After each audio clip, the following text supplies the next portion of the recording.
Welcome to ప్రజాప్రతినిధి news. Khammam జిల్లా వేంసూరు మండలంలో గ్రీన్ ఫీల్డ్ హైవే పనులు చేస్తూ చనిపోయిన కార్మికుడు కుటుంబానికి నష్టపరిహారం చెల్లించాలని, అదేవిధంగా రోజు వాటర్ క్యూరింగ్ చేయాలని, ఎర్రగుంటపాడు యానాదుల కాలనీ వద్ద స్పీడ్ బ్రేకర్ ఏర్పాటు చేయాలని, మట్టి తోలుతున్న టిప్పర్లకు పట్టాలు కట్టాలని సిపిఐ ఆధ్వర్యంలో గ్రీన్ ఫీల్డ్ హైవే కంపెనీ వద్ద ఆందోళన నిర్వహించి మాట్లాడారు.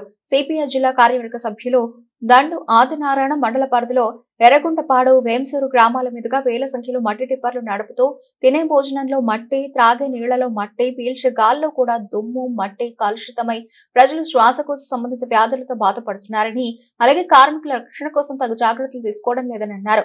అధికారుల నిర్లక్ష్యం వల్ల చనిపోయిన కార్మికుడి కుటుంబానికి 50 లక్షల రూపాయల నష్టపరిహారం ఇవ్వాలని డిమాండ్ చేశారు.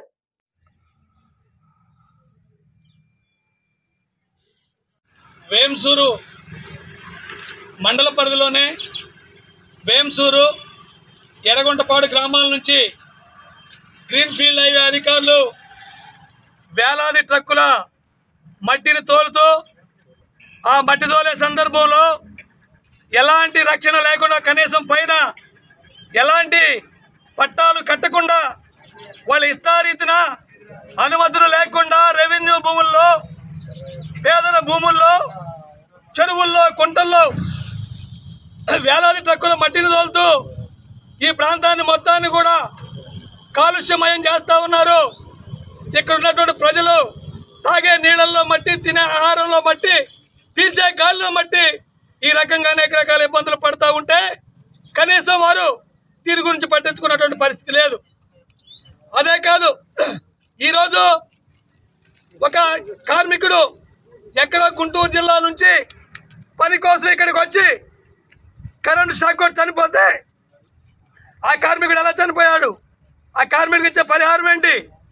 కార్మిక చట్టాల ప్రకారం ఆయనకి ఏమి ఇచ్చారనేది లేకుండా కోతి చచ్చింది, గోడవతల పడేయండి అనే పద్ధతుల్లో ఆ కార్మికుడు మూట కట్టి తూతూ మంత్రంగా చిన్న చితగా కేసులు పెట్టి ఆ కార్మికుడిని మూట కట్టి ఇంటికి పంపించిన పరిస్థితి ఉంది. ఇవాళ రెవెన్యూ అధికారులు నిద్రావస్థలో ఉన్నారు. తోలుతున్న మట్టి గురించి కానీ, చనిపోయిన కార్మికుడి గురించి కానీ, కార్మిక చట్టాలకి సంబంధించిన అధికారులు కనీసం ఇక్కడ కన్నెత్తి చూసేటువంటి పరిస్థితి లేదు. దొంగలు కలిసి ఊళ్ళో పంచుకున్న చందంగా ఇవాళ రెవెన్యూ అధికారులు, కార్మిక శాఖ అధికారులు, అదేవిధంగా కాంట్రాక్టర్ల కుమ్మక్కాయ్ ఈ ప్రాంతంలో ప్రజల ప్రాణాలతో సెలగాటమాడుతూ ఉన్నారు. కాబట్టి ఈ యొక్క పరిస్థితిని సమస్యను పరిష్కారం చేయకపోతే పెద్ద ఎత్తున ఆందోళనకు సిద్ధమవుతాం.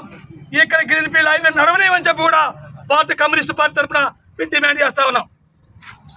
కార్మిక చట్టాల ప్రకారం 50 లక్షల రూపాయల నష్టపరిహారం చెల్లించాల్సిన అవసరం ఉంది.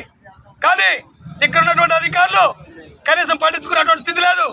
తండ్రి పిల్లలతో వచ్చి ఇక్కడ పనిచేసుకునేటువంటి కార్మికుడు కరెంటు షాక్ కొట్టి చచ్చిపోతే కాకిని పడేసాడు, పక్కన పడేసారు తప్ప కనీసం పట్టించుకోలేదు. కాబట్టి ఆ కార్మికుడి కుటుంబానికి న్యాయం జరిగే వరకు ఆందోళన చేస్తామని చెప్పి సందర్భంగా హెచ్చరిక చేస్తున్నాం. అదే కాదు, ఇవాళ యానాదుల కాలనీ సంబంధించి, ఎర్రగుంటపాడుకు సంబంధించి ఒక స్పీడ్ బ్రేకర్ లేదు, దుమ్ము వస్తే పట్టాలు లేవు, ధూళ్ళు వస్తే నీళ్ళు కొట్టే పరిస్థితి లేదు. ఇవాళ అనేక రకాల ఇబ్బందులు పడతా ఉన్నారు. కానీ ఇక్కడ ఉన్నటువంటి సంపదను, ఇక్కడ ఉన్నటువంటి డబ్బు వందలాది కోట్ల రూపాయలు కాంట్రాక్టర్ పేరుతో దోసుకుపోతున్నటువంటి కాంట్రాక్టర్లు, ఆ అధికారులు కనీసం ప్రజలకు కనీస అవసరాలు తీర్చేటువంటి పరిస్థితి లేదు. కాబట్టి కనీస అవసరాలు తీర్చేదాకా, అధికారులు సమాధానం చెప్పేదాకా ఈ ఆందోళన కొనసాగిస్తాం అని చెప్పి తెలియజేస్తూ రెవెన్యూ అధికారులు జోక్యం చేసుకుని వారి మీద 306 కేసు నమోదు చేయాలని చెప్పి డిమాండ్ చేస్తున్నాం. పోలీస్ అధికారులకు కూడా మేము విజ్ఞప్తి చేస్తున్నాం. అయ్యా, ఒక కార్మికుడు చనిపోతే కార్మిక చట్టాల ప్రకారం కరెంట్ షాక్తో చనిపోయినటువంటి సరైనటువంటి సౌకర్యాలు లేక, సరైనటువంటి వ్యవస్థ లేకపోవడం వల్ల ఆ కార్మికుడు చనిపోయాడు. కాబట్టి 306 ప్రకారం హత్యా నేరం కేసు నమోదు చేయాలని చెప్పి పోలీస్ అధికారులు మేము డిమాండ్ చేస్తా ఉన్నాం. కాబట్టి అధికారులు జోక్యం చేసుకొని ఆ కేసుని మళ్ళీ ఓపెన్ చేయాలని చెప్పి 306 కేసు పెట్టి వాళ్ళ మీద చట్టపరమైన చర్యలు తీసుకోవాలని చెప్పి ఈ సందర్భంగా డిమాండ్ చేస్తూ కార్మికుడి కుటుంబానికి 50 లక్షల రూపాయల నష్టపరిహారం ఇవ్వాలని చెప్పి ఈ సందర్భంగా మేము డిమాండ్ చేస్తా ఉన్నాం.